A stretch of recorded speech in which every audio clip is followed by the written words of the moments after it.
Hi, welcome back to my channel. Thanks for tuning in. I appreciate it.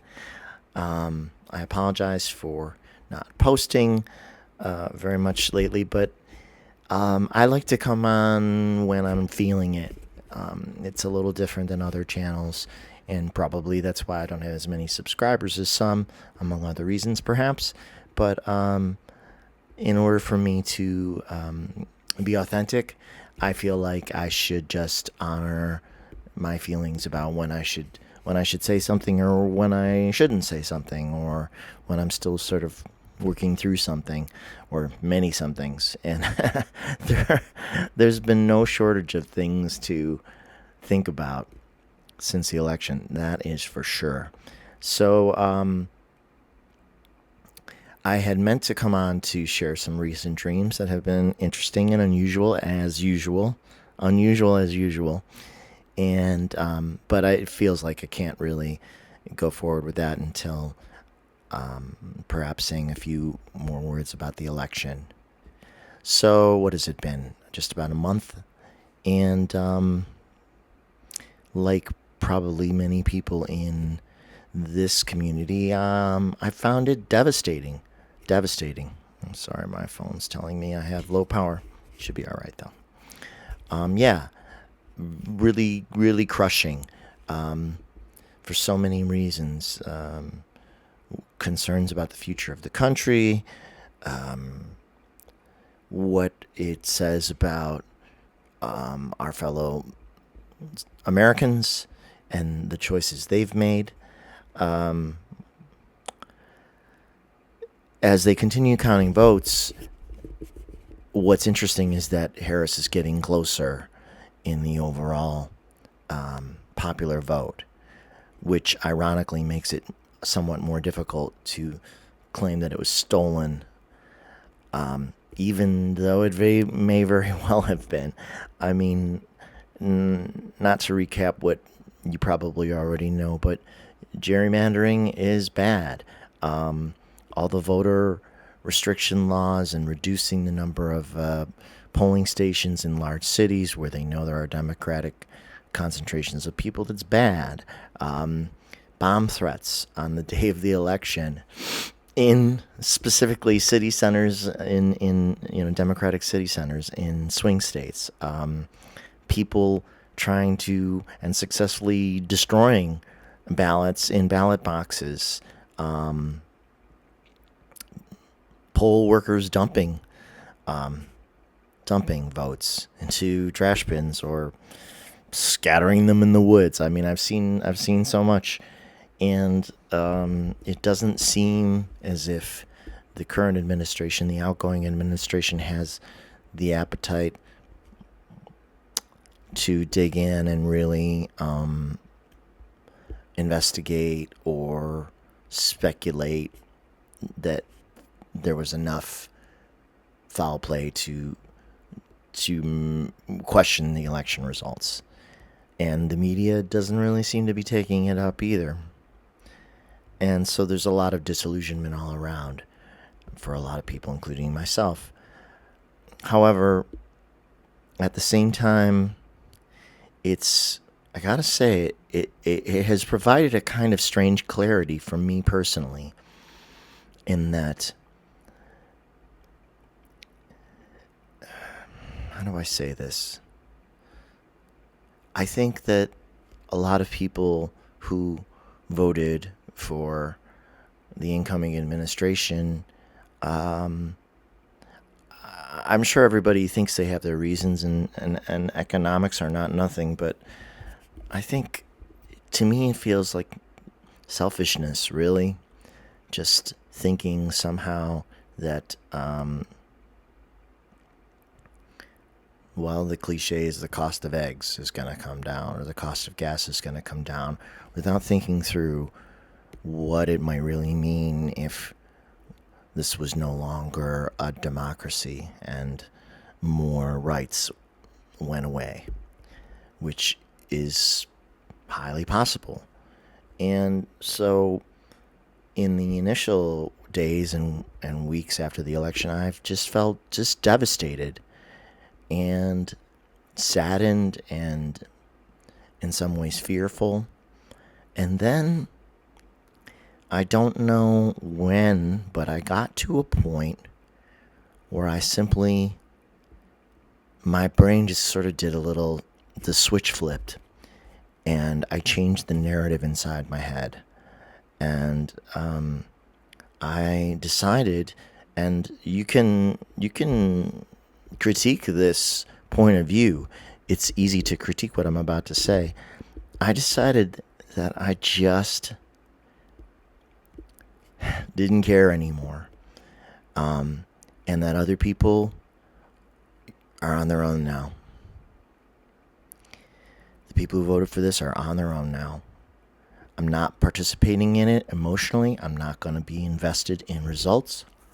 I'm not going to expect really much good to come of the next 4 years.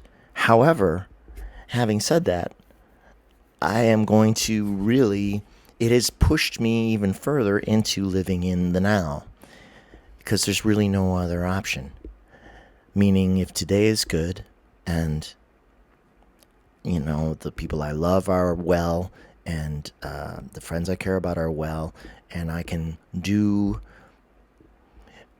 be in a part of their lives in a way that is positive and supportive, and they can be in mine in the same way, and we can enjoy each other's company, then that's all that counts.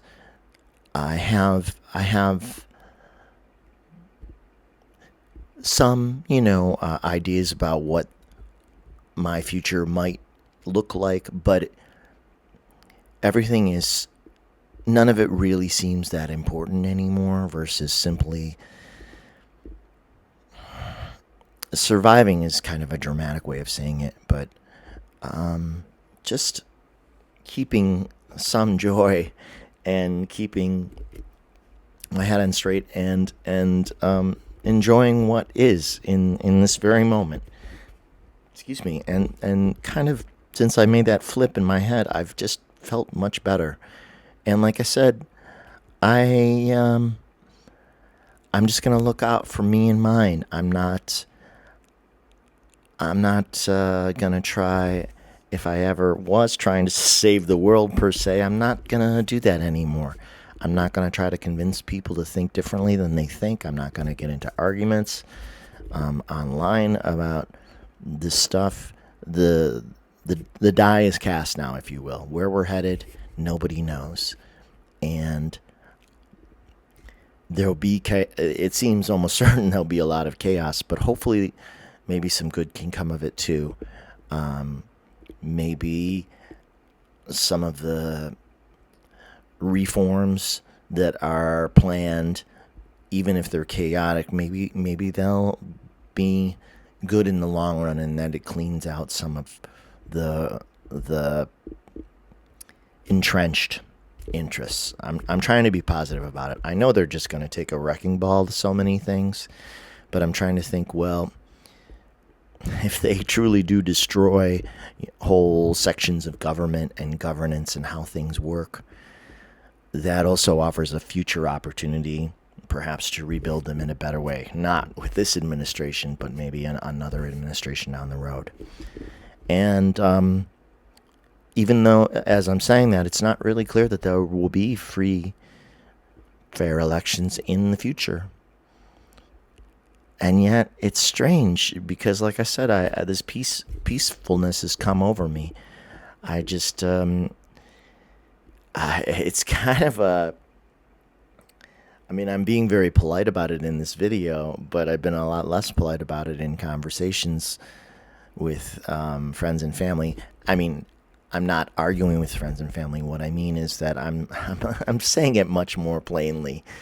And so I may as well say something like that here, even though, at the moment I feel very calm.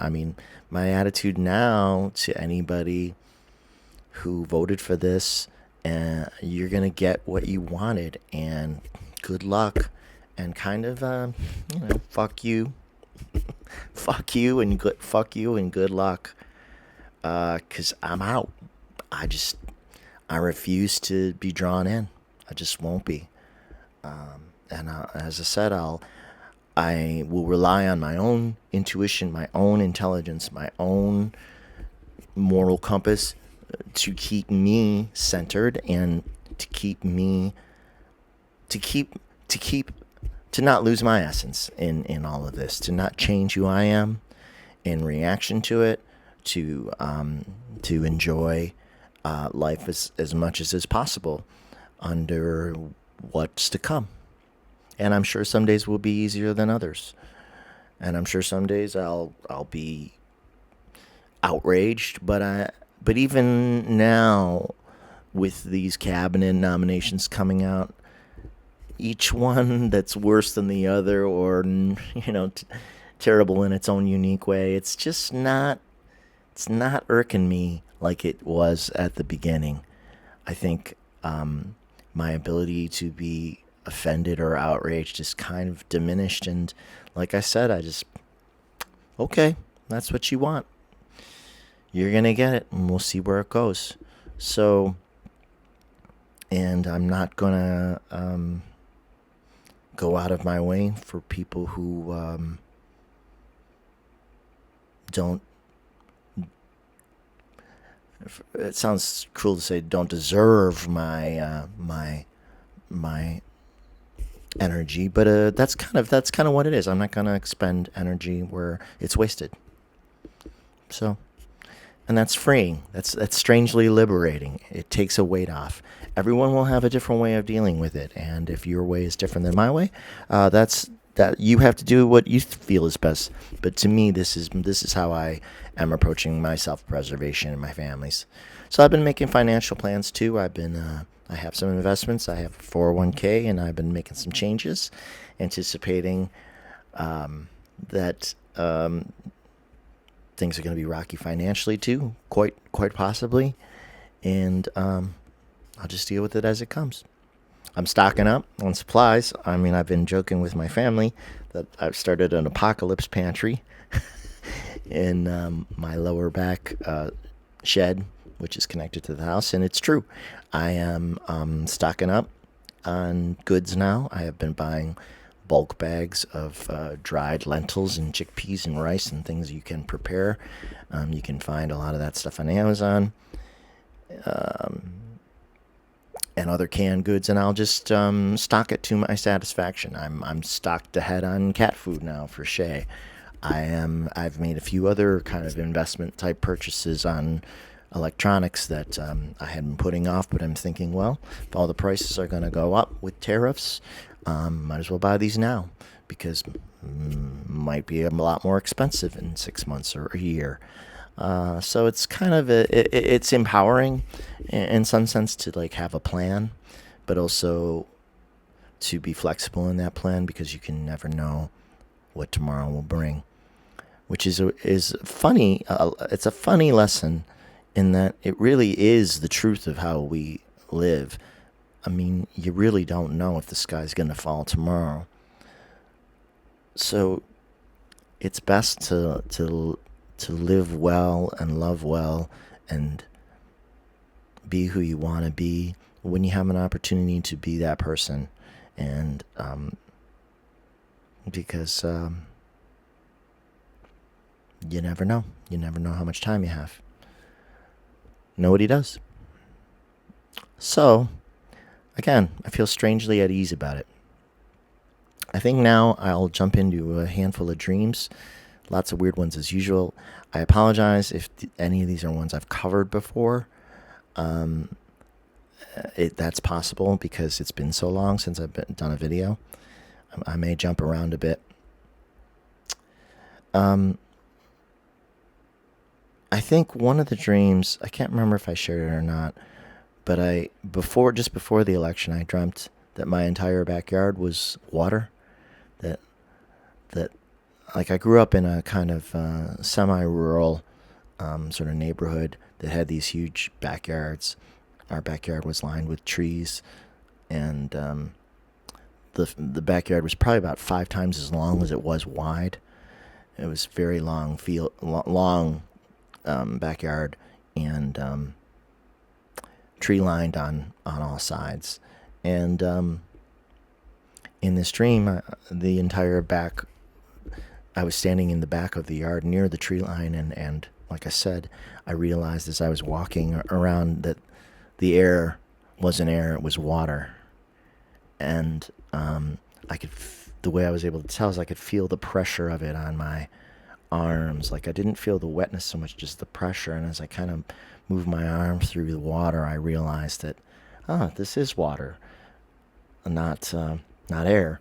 And I looked above me, and I could see kind of like about 3 stories up the top of the water line with all these leaves floating on it. So of course we're in the fall, so that is sort of thematically correct.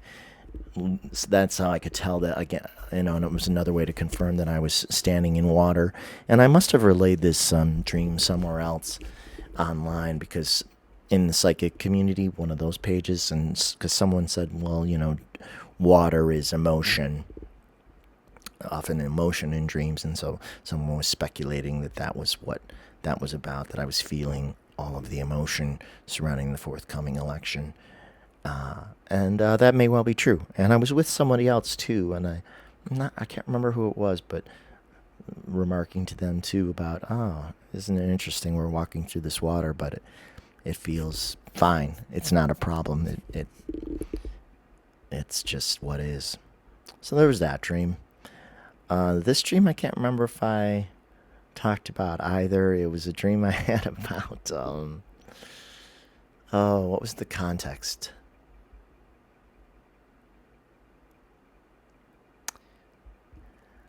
I can't remember the setup of the dream, but in the dream, oh, I know now.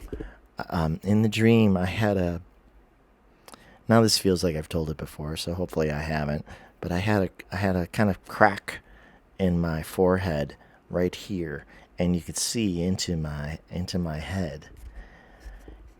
But the irony of looking into my head was, it was kind of like just an empty space. I mean, make all the jokes you want about my empty head. My brain wasn't in there. It looked like a hollow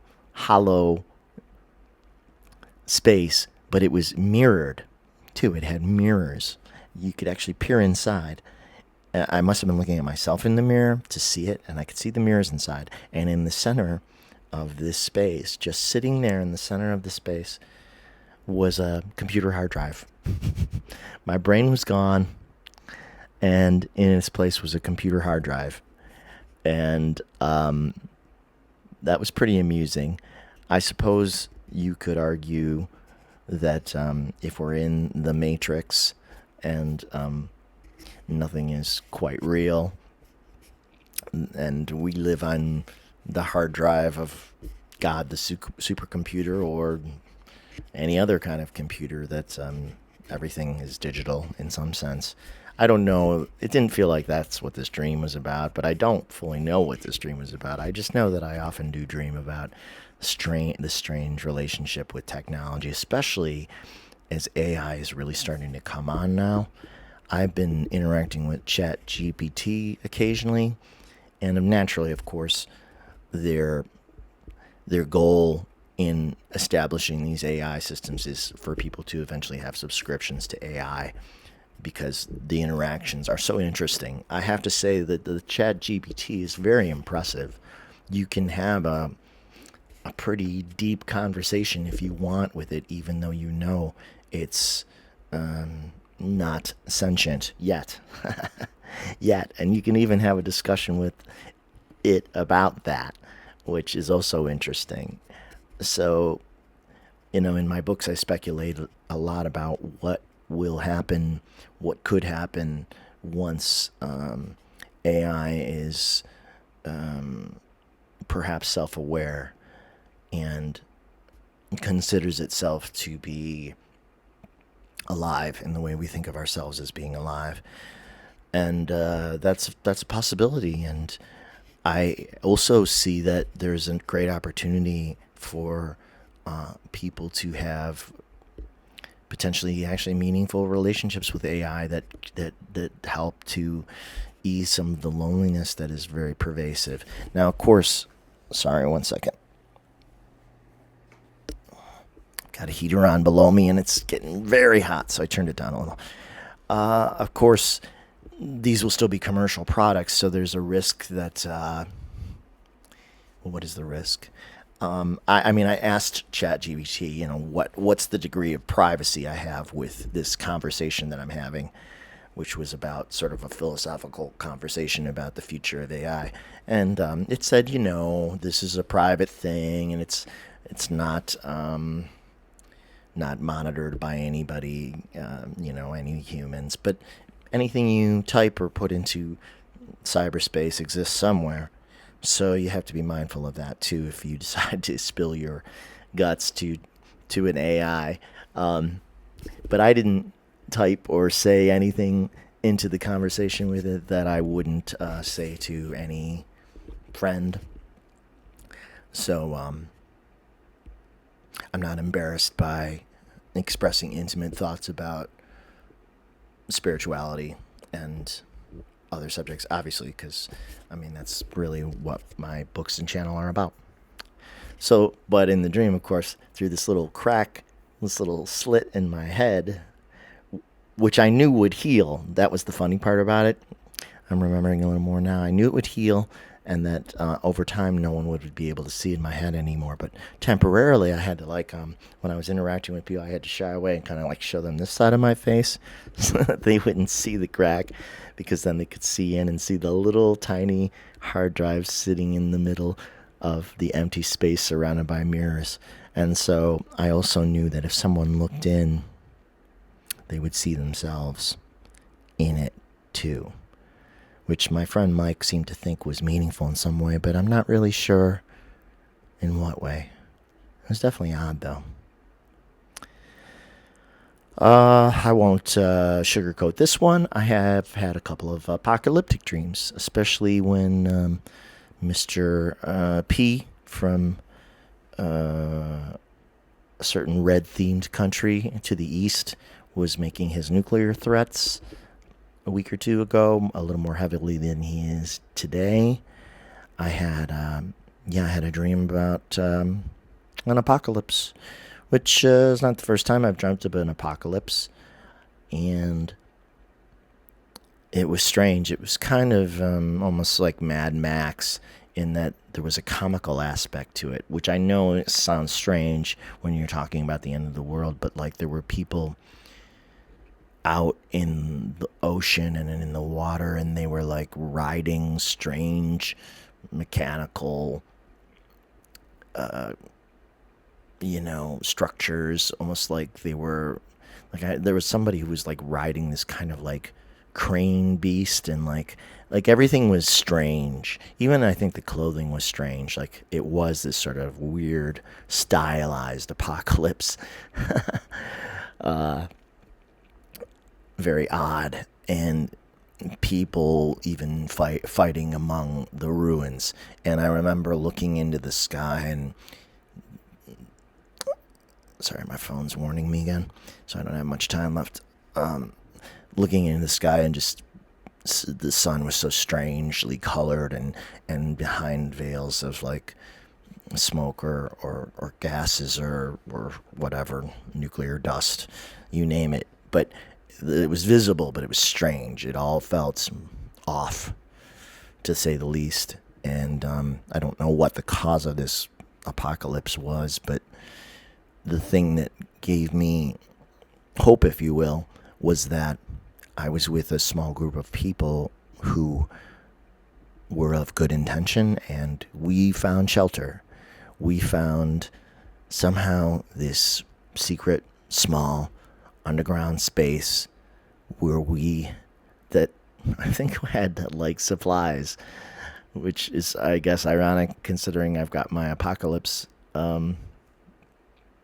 my apocalypse pantry started now here. In the dream, it was we found this sort of secret low window to a basement space, and we cranked the window open, and you could barely get through it, but it was enough space for a half dozen people to get in and to live in this mini apartment sort of indefinitely, and essentially to survive. not in a pretty world, but to survive. And some of that made me think about my beliefs about where spirit fits into things when things are bad in the world.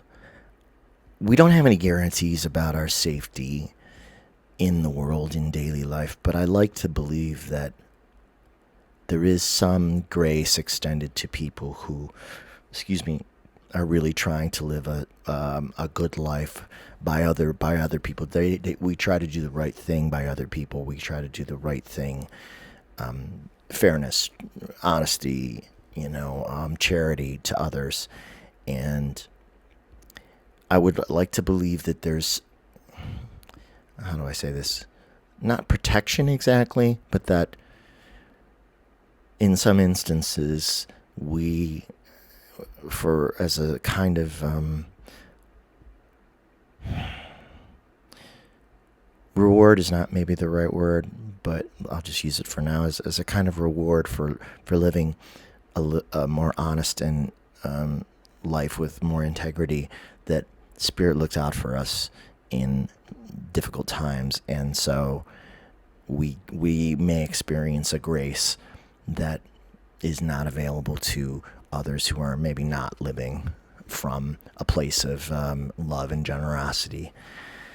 And, or at least that's how it was represented in the dream. It was like, literally, like, good people found ways to survive, and others were not as fortunate if they were not as altruistic. And, you're free to disagree with that belief of mine. I could see why a person might argue that that's not true. And if something really awful were to happen tomorrow that I couldn't explain, I might even go back on it. But at least in the context of the dream, that's what was true. And it felt correct to me. And then there was a similar dream even a couple of days after that, where, again, I was aware that things were bad, like kind of like nuclear bad. And I remember looking up in the sky at night, and the sky was all black, but there was like a little section poking through the clouds where you could see like a blood red sun or moon, and it barely lit the ground, but it did light the ground, and there were people there. I was among people who were essentially partying through the apocalypse, but they weren't people that I really wanted to be around, and they invited me to go with them down some path to maybe some get together, and I declined.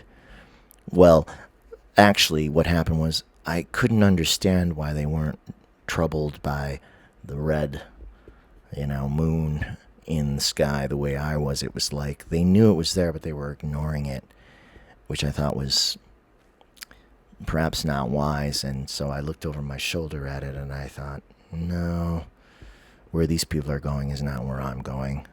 So again, kind of similar to the other dream in that way, that we can choose where we want to be in hard times.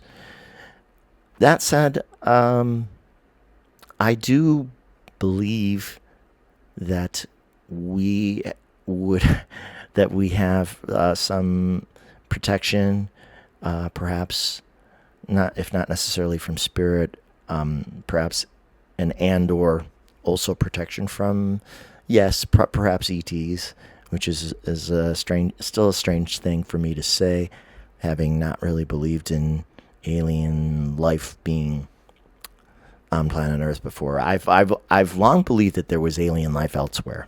The universe is too vast for there not to be, but I wasn't imagined enough to dream of technology, maybe anti-gravity technology, that would actually allow for long-distance interstellar travel. It was perhaps a failure of imagination on my part. And once you get over that hurdle, then it actually really becomes possible for there to be advanced species here that are interested in the fate of our world for lots of reasons, including the resources that are available to them here, that may not be available on other planets, and also the seeming general consensus among the psychic community that nuclear events on any planet damage the dimensions, or rip holes between dimensions, that they're damaging to the fabric of the universe itself beyond just Earth. And so, in fact, they're generally not allowed. And I feel that that's true. And there were, even before the Red Country, beginning with the letter R, launched their newer hypersonic missile. Even before that, they had conducted some ICBM tests, I think actually before the election or right around the election. And I remember reading that 4 out of the 5 tests had failed, where in a few instances the missiles themselves actually blew up in the silos that they were supposed to be launching from, as if they had been sabotaged, perhaps by our friends above in the skies. So they may well be playing a role here. I think that probably they generally do observe the non-interference rule from Star Trek. But when it comes to something nuclear that might affect their home worlds or the universe itself, then they would feel obligated to intervene and prevent that from happening.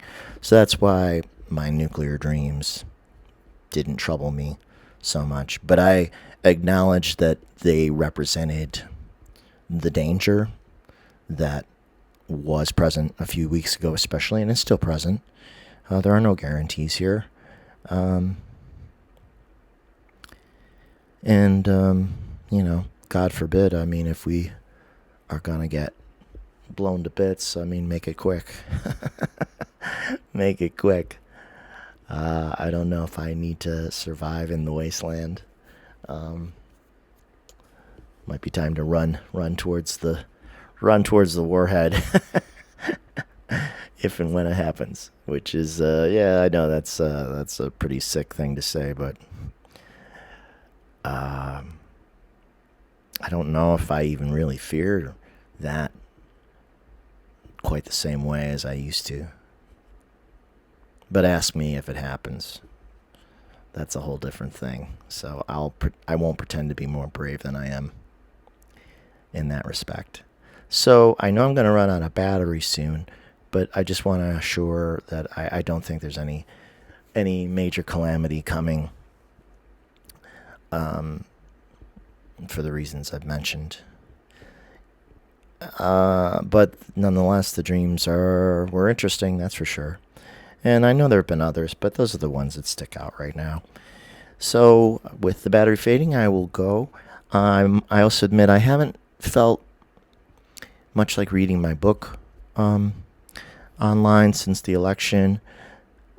There's a part of me that kind of feels like, what's the point? I have spent time trying to communicate with people, but years of trying to communicate unusual ideas to people, and I'm only really reaching a small handful of people, and that's really okay. But sometimes it just is like, the world would be fine if I didn't always, if I didn't participate as actively. I know that sounds maybe a little, it's not coming off quite the way I want it to, but you do hope for some emotional return from creative efforts, and if it's not there, then you do question, why am I doing this? I've heard psychics say that when they only had 20,000 people or 10,000 subscribers, like, well, if nobody's watching me, why am I doing this? And when they had much larger audiences than my own. So I guess I am just human in that sense too. That you like to get a return on your feelings and your investment of thoughts and energy, especially when you're trying to be helpful. So I don't always feel like it, and if I don't feel like it, I'm not going to do it. But I'm sure the day will come soon when I will feel like reading more from the book. So I'm not signing away. That's signing off or signing away. That's not the point. Just saying that feeling a little less motivated lately, but you probably understand if you're watching this because you probably feel similarly about the election and recent events. So, I'll just reiterate what I already said, which you already know. Do what you need to do to preserve your own well-being and joy. I will say I've been working on music a little more actively lately. In fact, I've got another recording session tomorrow, and I'm really looking forward to it. And I have found a lot of joy there lately. Not that I don't usually, but it always lifts me to work on music, to sing, to even if I'm just doing it at home or at the studio, not necessarily even performing intrinsically, it has a lot of joy for me. And so I'm going to continue working on this next record of mine, which will take me a good long time, because they always do. I do have 3 songs that Kim Carey, my friend Kim Carey, sang on that are coming along. I may be able to share a version in progress on those pretty soon, but like a lot of artists, I don't like to share unfinished work. It's just the perfectionist in me just doesn't like it. So, but those tracks do exist. I'm still working on them. They will see the light of day so long as I see the light of day, continue to see the light of day as well, for the next conceivable period of time. So, do what you need to do to be good with you.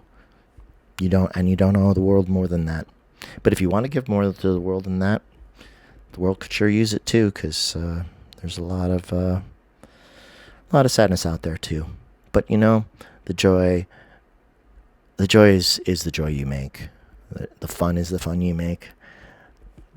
My family and I, we're still having our football Sundays, watching the Buffalo Bills and having a really good time, even though we are all disappointed by the election too.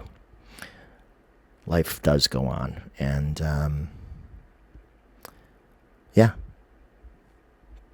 so that's about it. That's about all I got. All right, take care, be well, see you soon. Comments, of course, always welcome. I love to interact with the lovely people who watch my stuff. Appreciate it. Thank you. Take care.